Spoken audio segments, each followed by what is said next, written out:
Hola, un saludo a todos nuestros televidentes de Canal 5, Canal de la Costa y nuestra plataforma de YouTube. Nuevamente acá en este programa de historia para tratar el tema de la Constitución y la vida republicana de Chile. Estamos con Joel Avilés Leiva, nuestro profesor que nos ayuda y nos apoya en estos temas. Bienvenido nuevamente a nuestro programa. Y quisiera, antes de empezar, hoy día vamos a tratar la Constitución de 1980, que es la Constitución que actualmente nos rige, que claramente no es la misma que se votó en 1980, la que tenemos ahora, ha tenido muchas reformas. Pero antes de eso quisiéramos como un pequeño resumen de lo que hemos visto hasta ahora. Hemos visto dos constituciones, más los ensayos constitucionales de 1820. Quisiera, Joel, que nos hiciera como un pequeño resumen de lo que hemos visto hasta ahora. Bueno, hemos visto la historia constitucional del país desde 1811 en adelante. Por cierto, a través de las diversas proyectos constitucionales se han incorporado varios actores a esta narración histórica. Ya en el siglo XX se incorpora la mujer, muy importante, sí. Y las capas más populares también tienen acceso, incluyendo, por cierto, a los pueblos originarios. Así que la constitución a la que hemos llegado desde 1811 a 1925 es una constitución, si bien sigue siendo muy conservadora en algunos aspectos, donde preserva la figura del presidente de la República como el líder del país y de la nación en su conjunto. Ha ido incorporando nuevas ideas, nuevas miradas y por cierto ha mantenido una estructura económica y social en el país. Y eso es lo que va a entrar en crisis durante la segunda mitad del siglo XX. Tal como dice Joel, ya a partir de 1925 la mujer empieza a tomar un papel preponderante en la política chilena. Ya ella puede asistir a las votaciones y además ser candidata de algún cargo público. También los pueblos indígenas también son llamados a votar y las clases populares. También hemos visto en este ciclo de historia republicana que cada vez que se hace o se crea o se vota una nueva constitución es porque hay una crisis social en Chile. Bueno, de todo es sabido lo que pasa a partir de 1970, 1960 en América Latina y en el mundo en general con la polarización de la política, que va a llevar a un quiebre político en Chile, y a partir de ese quiebre nuevamente se forja la idea de crear una nueva constitución. Dentro de ese preámbulo histórico, ¿cómo ves tú lo que sucede en Chile y lo que lleva a que se cree una nueva constitución? ¿O por qué la de 1925 ya no da cabida dentro de Chile para que los ciudadanos se sientan seguros con esa constitución? Claramente la constitución de 1925 no podía dar respuestas en este pacto social, en este acuerdo, a las fuerzas centrífugas que se estaban viviendo o moviendo al interior de la sociedad. Factores internos, pobreza extrema, una industrialización precaria, segmentada y a la cual tenían acceso muy pocas personas dentro de la estructura social del país, recursos naturales en manos de empresas forasteras, empresas extranjeras, que no se vinculaban con el resto del país. Por lo tanto, se revivía como un proceso de factoría que había en la época del siglo XIX, por cierto, en los puertos o también en las salitreras. Por otro lado, el Estado había crecido en demasía en base a los consejos de la comisión Kenneth, que vino en los años 30 sí, para tratar de mejorar la situación una vez que las mismas salitreras cerraron. Entonces se produjo una industrialización desde el Estado, pero que era inflada, era artificial. Empresas del Estado que fabricaban manufactura no exportaban. Y eso implicaba que el pequeño circuito mercantil chileno no fuera capaz de absorber esta gran producción, que de paso era de alta calidad. El país construía de alta calidad, no tan solo en el sector de manufactura, sino también en el sector de tela. Había todo un un conjunto de medidas que a la década de los 50 y 60 estaba entrando a ser criticado y colapsado, sobre todo también, por cierto, a la corrupción política que se vivía, ya de los tiempos de los gobiernos radicales, que como vimos en los capítulos anteriores, toman este diseño que estaba dentro del plan de Agustín Ross, y resulta que finalmente se lo compra la centroizquierda, pero lo convierte casi como un factor político. Es decir, todas las personas que trabajaban en las empresas de manufacturas del Estado tenían que votar por el Partido Radical. Y con precios inflados, la inflación se disparó durante buena parte del siglo XX y ningún sector político o figura política o gobiernos pudieron parar eso. O sea, lo que toma después en la elección de 1970 Salvador Allende es una herencia inflacionaria que él la va a profundizar, porque sus cambios van a ser más radicales. Ahí también entra en crisis el tema constitucional, porque los cambios que busca hacer Salvador Allende no se pueden hacer dentro de la Constitución de 1925, pensada para otro tipo de Estado y desde una mirada liberal. Ahora, ¿qué tanto ha cambiado la situación política de Chile a partir de desde 1830 a 1980? Sabemos que cambia mucho la situación política de Chile, pero a partir del 60, 50 más o menos, comienza a aparecer una nueva ala dentro de la política chilena, que es la parte de izquierda, porque siempre estuvo entre conservadores y liberales, dos partes solamente de la política, pero después empieza a aparecer este nuevo sector popular que se coloca hacia el lado izquierdo de la política chilena y conforma los tres estamentos que después lo vamos a ver muy claramente en la política actual. ¿Cómo eso va a cambiar la situación como política de la sociedad en esa época y que va a llevar primero al quiebre político que va a pasar en Chile y luego a la creación de esta nueva constitución? Bueno, ha habido todo un transcurrir de la historia del proletariado o del obrero, del trabajador. Ha habido una evolución política con respecto al discurso o las tendencias discursivas que había a principios del siglo XX. Pasamos del anarquismo, al liderazgo del anarquismo a principios del siglo con propuestas ya de partidos, de grupos organizados. Los anarquistas, por cierto, fueron desvinculados o llevados hacia el lado, en la medida de que tampoco daban respuestas positivas, sino que solo se movilizaban o hacían huelgas y paros, pero tenían muy pocas propuestas de corto alcance. Y el Estado con las respuestas sangrientas que tuvo, porque hubo masacres obreras tremendas, Santa María de Iquique, sí, Antofagasta, ¿cierto? La Coruña.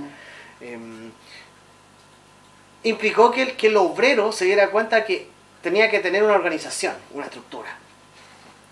Entonces se crean los partidos de izquierda, partiendo por el Partido Obrero Socialista en 1912, que está un salamanquino ahí, Elías Laferte Gaviño. Sí. Y está Luis Emilio Recabarren, por cierto, claro, y otras figuras más connotadas. Y luego eso va a pasar en 1922 a ser Partido Comunista de Chile. Partido Comunista de Chile que toma el discurso y el proyecto que se está viviendo en Europa, en Rusia. Recordemos que hay una revolución, después hay un golpe de Estado el ala bolchevique, sí, ¿de izquierda? Sacan al gobierno socialdemócrata, hay una guerra civil y finalmente se impone Lenin y funda la Unión Soviética en 1922. Entonces entre 1917 y 1922 estas noticias llegaban al país, claro, a través de la prensa, a través de las revistas, del telégrafo. Se estaba viviendo también la Primera Guerra Mundial. Entonces es una guerra que ya está con toda una temática periodística, digámoslo así, porque ya se están utilizando todas las herramientas que podríamos ver en publicidad o en los noticieros, y ocupa la tecnología que el telégrafo y la fotografía. Esas ideas llegan en libros que llegan a Uruguay, que es donde estaba la central de la Internacional, Buenos Aires, y pasan acá a Chile a través de libros que se leían, y entonces hay un proceso en que se convierte este obrero alegador, o al menos la dirigencia, en personas con una conciencia de clase. Que decía Karl Marx, somos diferentes al patrón, Sí. somos diferentes al indígena, somos el mestizo obrero que se supone va a ser el futuro. Y eso lo dice Mariátegui también, el gran intelectual peruano, que el futuro de América son las clases indígenas y el cholo, lo dice. El cholo está hablando del mestizo en Perú. Claro. Ese es el futuro, el hombre nuevo. Y empiezan a presionar a este Estado que no los tiene contemplados, salvo como mano de obra barata, y cuando hay guerra, por cierto, los recluta Claro, y van a la claro. guerra y son héroes por un mes, Sí. 1 o 2 meses, después lo olvidan. Bueno, tú en el libro sale ahí que muchas de las personas que participaron en la Guerra del Pacífico, que fueron amputados, perdieron brazos, piernas, etcétera, después tuvieron unas pensiones míseras. O sea, tú lo viste, tú lo documentaste y además lo investigaste, ¿no? Los beneficios de esa guerra, o sea, victoria, lo vivió la élite directamente. Indirectamente, por cierto, el territorio, que les daban trabajos ahí en las salitreras, que algo cayó. Y bueno, hay un informe también del Congreso que dice que vivían mucho mejor, eso también lo vimos, que en la hacienda, Claro. en la salitrera. Y en la salitrera eran situaciones bastante infrahumanas. Entonces, cómo se podía vivir en la hacienda es una cuestión que Sí. cala hondo. En fin, los partidos de izquierda, después sale un partido de clase media, que toma ciertas simpatías con esto de la Unión Soviética y esto que están haciendo los comunistas, pero buscan hacer la revolución desde la democracia. Y va a ser el Partido Socialista de Chile, que muchas veces se va a fragmentar, tal como hoy día está fragmentado. En unas épocas hubo varios partidos socialistas a la vez.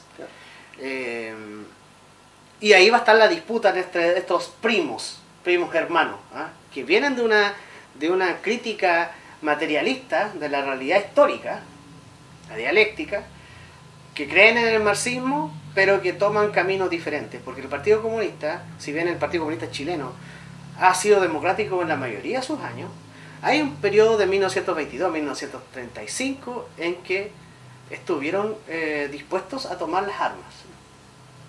No como resistencia a algo, sino como una iniciativa propia de tomar el poder. Y eso va a quedar aplastado en 1935 en Ranquil, en la matanza, cuando está comprobado por historiadores rusos, o sea, no es que algo que se nos ocurra a nosotros, de que la Internacional pasó desde Uruguay hasta Argentina y por la cordillera Lonquimay, cajones con armamento para estos campesinos sublevados, y que el ejército los atacó y los vio como rivales iguales, y fue una masacre. Claro. Entonces, desde esa oportunidad, desde esa irresponsabilidad política, como dijeron en su momento, hubo una crítica en las filas del Partido Comunista y empezaron a hacer un planteamiento dentro de las bases democráticas y de los planteamientos que hacía la misma Constitución del 25. Pero eso, hasta los años 50, se pudo mantener, por cierto, con leyes de la ley de defensa de la democracia, que expulsó al Partido Comunista un tiempo.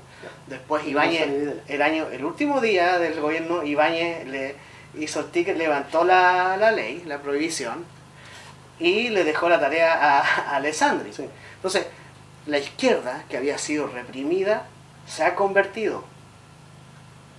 Bueno, tenemos que defendernos, se nos están persiguiendo. Y pasa que en Cuba, un joven, unos estudiantes, Fidel Castro, toman el poder después de una guerra larga en la sierra, y nuevos aires para... si bien en un principio no se mostraban como que eran marxistas, o sea, Fidel lo mantuvo hasta la crisis de los misiles, lo tuvo bien en contra. Pero va construyendo un Estado que es muy diferente a las otras experiencias que se habían hecho de la izquierda. También por las armas, pero es un Estado que incluso hay amigos que dicen que es más tirado a los jesuitas. Claro. Porque recordemos que Fidel intentó ser sacerdote en algún momento. En fin, ese modelo cubano era muy atractivo para las juventudes de América Latina y por cierto la chilena. Entonces cuando después se va el Che Guevara a Bolivia, etc., van chilenos del Partido Socialista y comunistas, van a luchar y a apoyar, y son los helenos, el ELN, Ejército de Liberación Nacional. Toda esta efervescencia de la izquierda está afectando a partidos de centro que han intentado encauzar estas problemáticas que tiene el país, entre ellas la Falange Nacional, que después se convierte en Democracia Cristiana, un partido de centro con míticos líderes, como Eduardo Frei Montalva, ¿cierto? Liderando este partido de centro que busca crear una revolución en democracia, lo cual es raro desde el punto de vista del concepto. Sí, el concepto. Pero Frei arrastraba masa, Sí.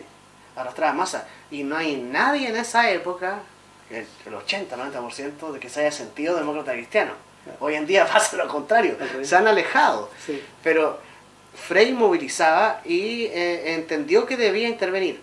Sin embargo, los aires externos y también la burocracia del Congreso, que tiene que ver con la Constitución también, impidieron hacer ciertos otros cambios. Entonces solamente se quedó con la reforma agraria y la chilenización de las materias primas, que significaba el 50% de propiedad chilena y 50% extranjera. Claro.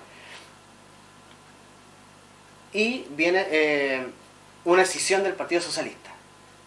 Los jóvenes de la Universidad de Concepción, ¿cierto?, se alejan del modelo socialista y toman el modelo cubano. Es el MIR, Sí.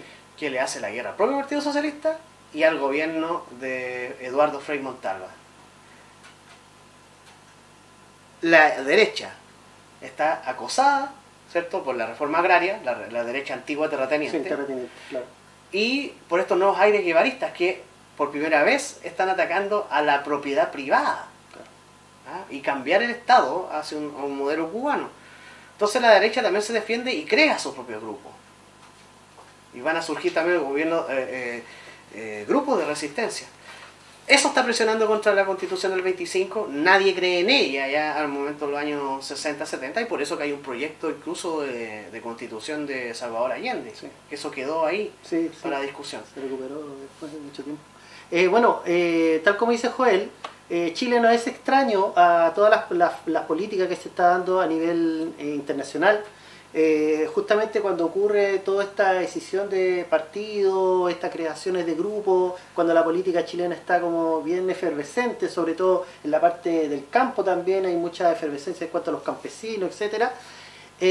A nivel internacional se está produciendo todo lo que es la Guerra Fría. ¿Cómo la Guerra Fría va a afectar la situación política de Chile y tiende a un poco a polarizar todos estos grupos? ¿Cómo lo ves tú para ir desarrollando ya la idea de la creación de una nueva constitución?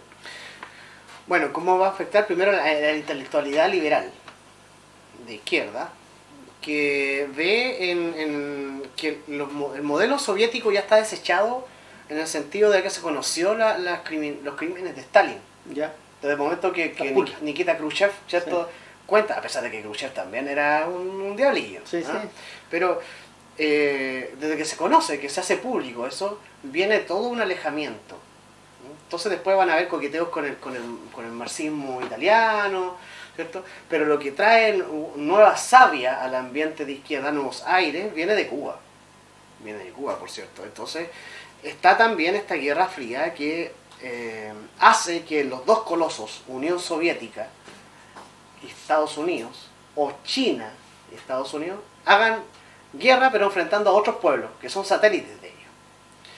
Y en el contexto de Sudamérica, Chile se había mantenido neutral, a duras penas, ¿ah? Porque Estados Unidos presionaba bastante. El dinero para financiar muchas de las políticas venía de los Estados Unidos, sobre todo desde el gobierno de Kennedy, porque se dieron cuenta los norteamericanos y también los ingleses de que era tal la pobreza del campesinado chileno, que era mayoría en la época, que si llegaban elementos revolucionarios realmente al campo chileno, iba a aprender, y de aquí a toda Sudamérica. Sí. Entonces decidieron intervenir y hubo muchos planes de ayuda a Chile, tratando de equilibrar la balanza. Por eso que la reforma agraria también es un consejo de los norteamericanos para tratar de aliviar esta revolución en ciernes. Por otro lado está el mal cálculo también de Cuba de enviar a Che Guevara, bueno, tratando de sacárselo Fidel, ¿cierto? Y lo envía a Bolivia, y en Bolivia tuvo una derrota tremenda porque el campesinado lo vio como un invasor. Entonces, los aires externos juegan muy fuerte en el país. está la guerra de Vietnam. Claro. La guerra de Vietnam hace que la prensa se meta fuertemente en la divulgación de las imágenes y se ven las imágenes de los bombardeos, crímenes, etc. Y esta guerra de Vietnam, bastante sanguinaria, como toda guerra, por cierto, está vista en la televisión en el día a día. Y entonces se ve como un pueblo vulnerable, pequeño, está siendo invadido por un coloso. No hay profundidad tampoco en el análisis, pero esa es la visión que se tiene, y eso cala hondo en Chile. Cala hondo en Chile, en la izquierda, por cierto, y lo toma como bandera también de lucha de los pueblos que reivindican su independencia ante los imperialismos. De hecho, Víctor Jara le hace a Ho Chi Minh. Claro. Ho Chi Minh, el gran líder y patriota vietnamita, pero que por cierto tiene 800.000 víctimas en su gobierno porque no eran parte de este proyecto que él tenía, fuera de la muerte en la guerra de Vietnam. O sea, es un líder, por cierto, un líder de resistencia como fue Yasser Arafat u otros, que son hombres de guerra. Y llegamos al contexto de los 70, por la elección presidencial.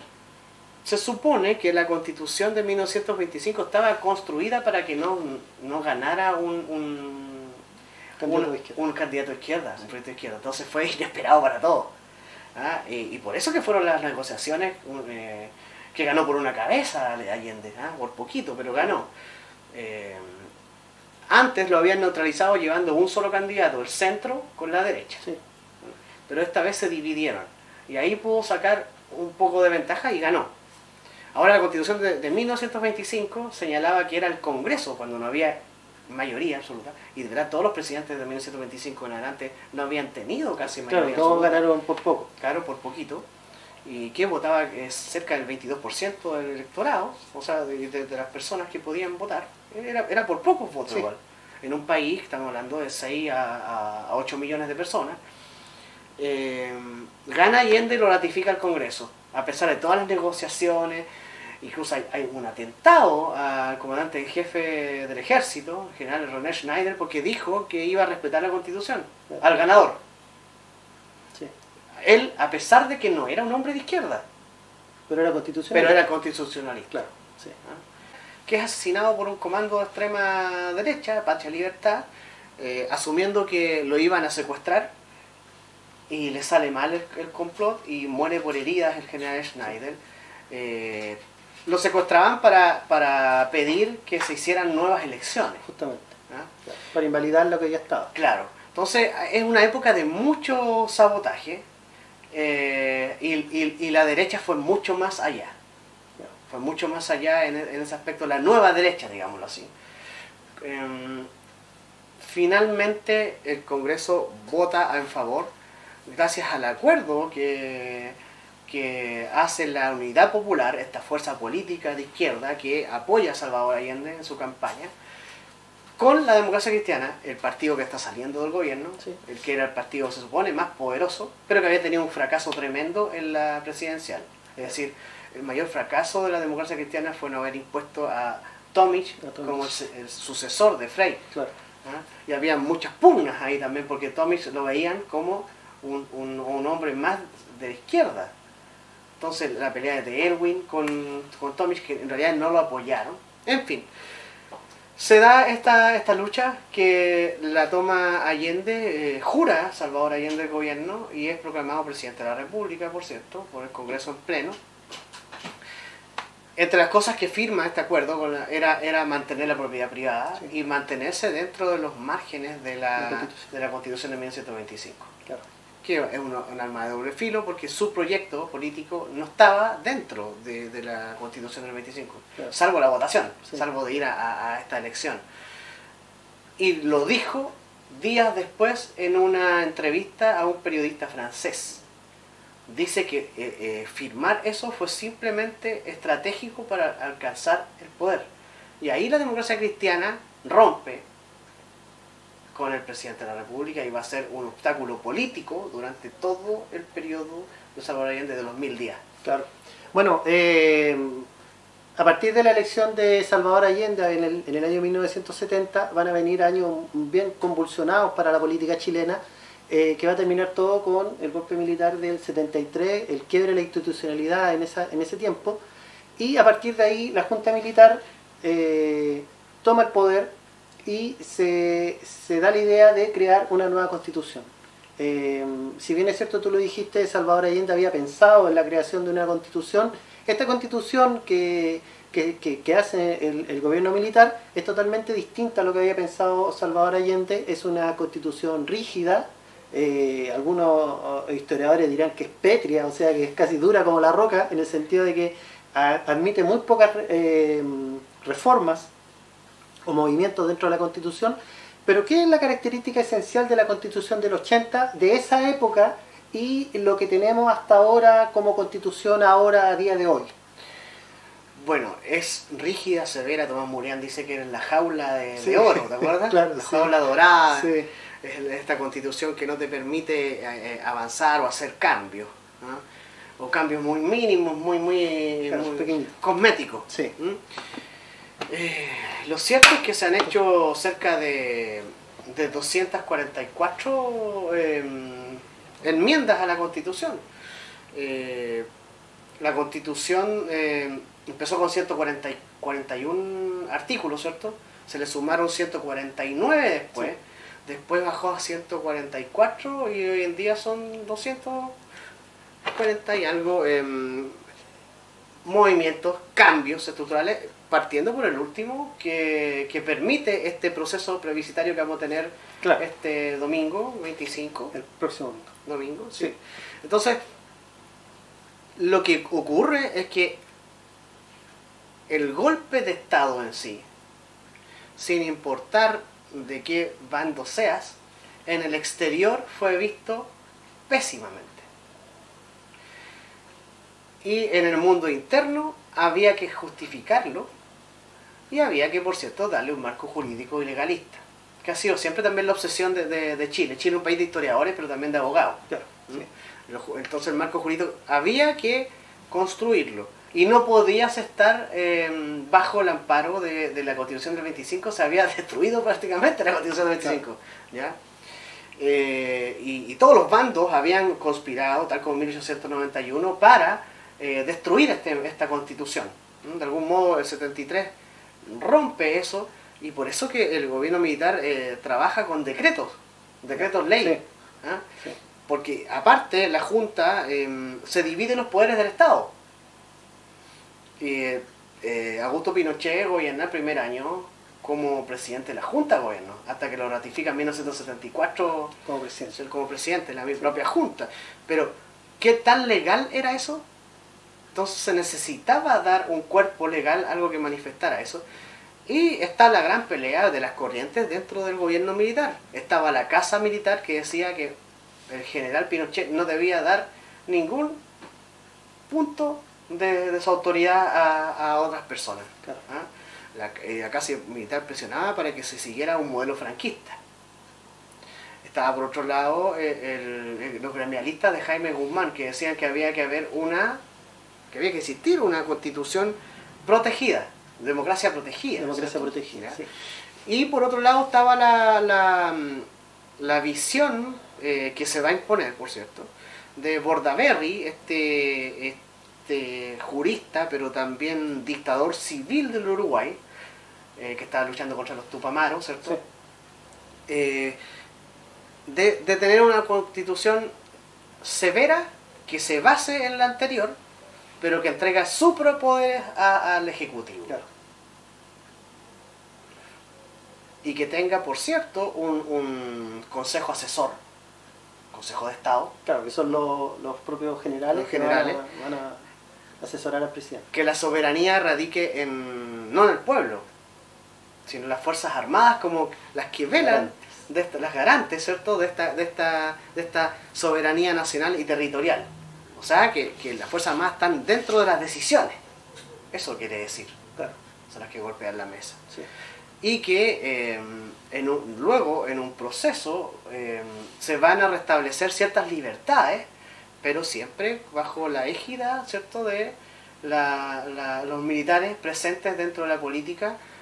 Y luego también hay un proceso que va a ser una vez que se vote y se hagan las enmiendas, de que se hagan esta elección para ver si sigue o no el general Pinochet hasta 1998 como presidente de la República, o que sea el comandante en jefe durante ese periodo. Claro.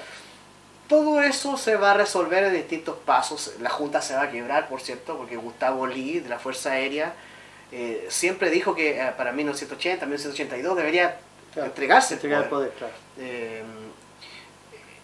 Y este nuevo marco jurídico tiene que ver también con lo económico y con lo social. Es todo un proyecto. Esto es un desafío para los militares también, que están entrando en este mundo que no conocen, este mundo de la diplomacia, a la cual desconfían, ¿cierto? Pero una vez que toman conciencia de la clase que son, también tienen una conciencia de clase, son militares, establecen sus reglas y tienen apoyo de otras personas, y se crea una comisión, por cierto, una comisión de constitucional, que la gente cree que es Jaime Guzmán la que lidera, y Jaime Guzmán era el más joven.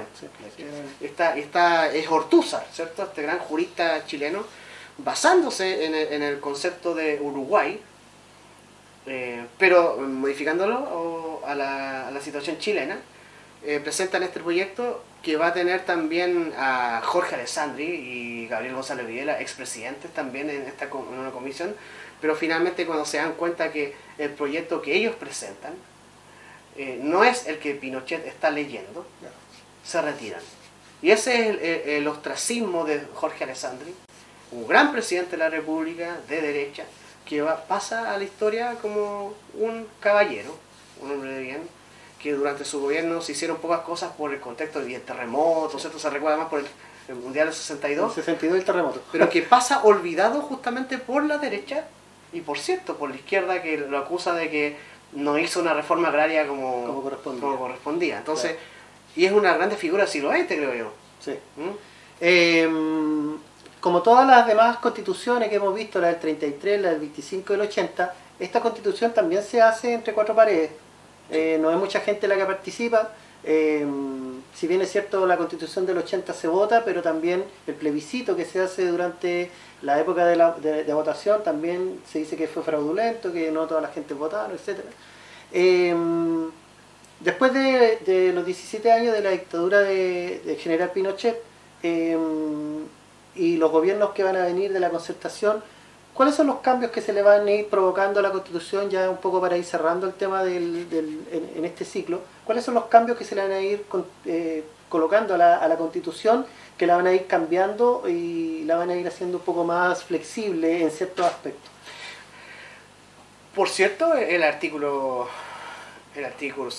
séptimo y octavo, que vinculaba el tema de los partidos políticos que podían intervenir en este nuevo escenario. Sí. Y ahí se quita la prohibición de los partidos políticos, de hecho, claro. Por cierto, y de los partidos políticos de ideología marxista, que estaba dentro de la Constitución. También los senadores designados estaban en un momento y luego se quitaron. La inamovilidad de los comandantes en jefe de la Fuerza Armada, que solamente podían ser movidos por el presidente de la República, pero siempre y cuando ellos también quisieran. Eso era como la ley chica que tenía la negociación con los otros comandantes en jefe. Estamos hablando de José Toribio Merino, César Mendoza Durán, que después sale, y entra Rodolfo Stange, ¿cierto? Sí. Y Matei, Fernando Matei, ¿sí? Entonces, no podían ser cambiados y había un pacto también. O sea, el general Pinochet no los iba a cambiar en la medida que ellos estuvieran en sintonía, y siempre lo tuvieron, por cierto. Y este consejo asesor, el consejo superior, el consejo de Estado, ¿se acuerda? Que era consejero de la presidencia. Y, por cierto, ya vimos que las Fuerzas Armadas hoy día protegen la soberanía, pero no son los garantes de la soberanía. Sí. Que cambia la figura. Así que tenemos muchas enmiendas que van a tratar de sacar de la Constitución el modelo original, No es, por cierto, lo que tenemos hoy día en la Constitución de 1980. Claro, no es lo mismo. Y de hecho está firmada por Ricardo Lagos. Sí. Y con estas nuevas enmiendas, por cierto, está firmada por Sebastián Piñera también. Cuando firma de que se van a hacer en materia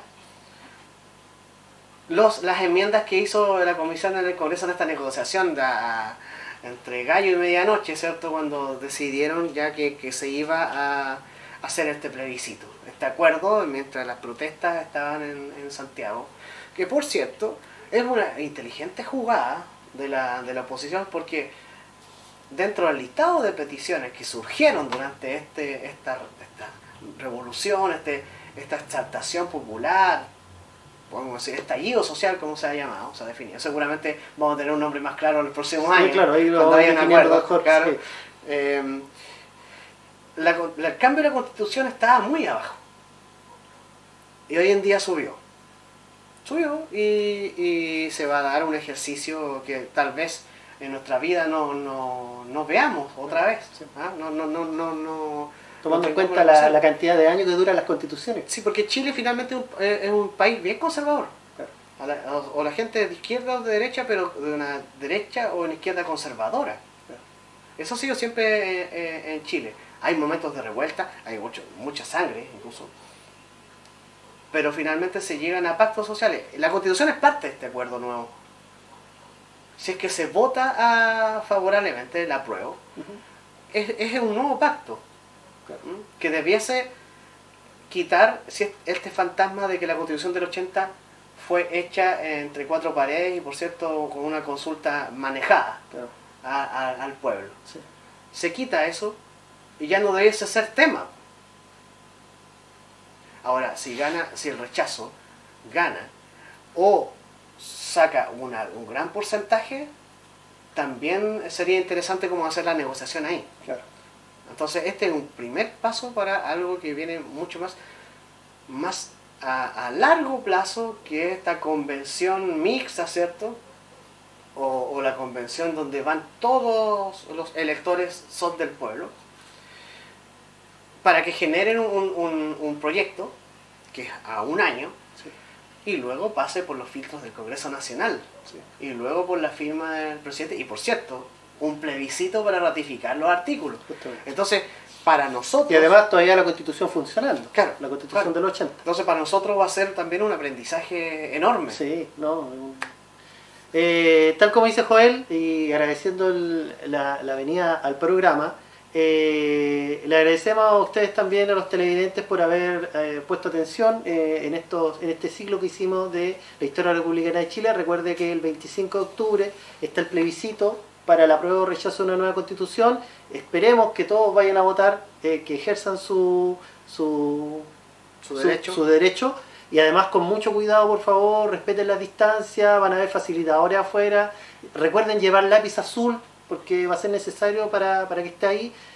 La mascarilla, todos bien protegidos para evitar cualquier riesgo de contagio. Así que muchas gracias. Los dejo en la compañía de Canal 5, el canal de la costa. Muchas gracias por la asistencia y que tengan muy buenas tardes.